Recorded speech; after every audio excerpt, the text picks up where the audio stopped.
छोकरी रे दिल्ली में कभी नौकरी पटैले बाटे छोकरी तो हमर रोजे की मुसर बिना खरी सखी रे सैया बिनु लागे ना मनावा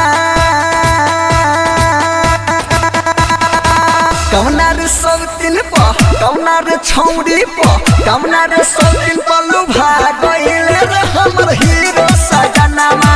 कौना हीरोइन प भूल गइले हमर हीरो सजनामा कौना रे सब दिन पलू भागइले रे हमर हीरो सजनामा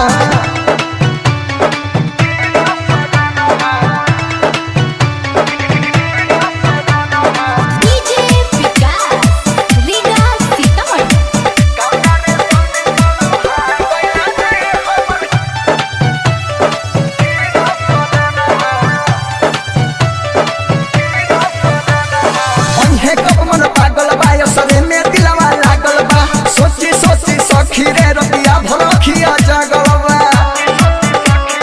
रे सुनना अन्हे कब मन पागल बाय सरे में दिलवा लागल बा सोची सोची सखीरे रतिया भरखिया जगलवा पिया बिना सुन सुन लागे अंगनामा कौना रे सब दिन प कौना रे छौरी प कौना रे सब दिन पलू भागइले रे हमर हीरो सजनामा कौना हीरोइन प भूल गइले हमर हीरो सजनामा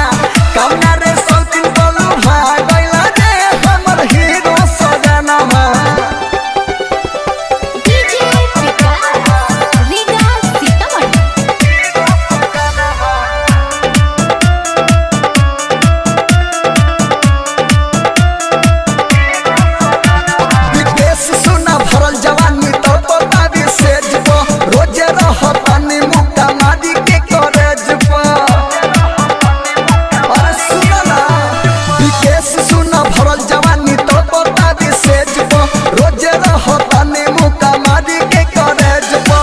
राइटर सुरेश हमर कल पे कंगनावा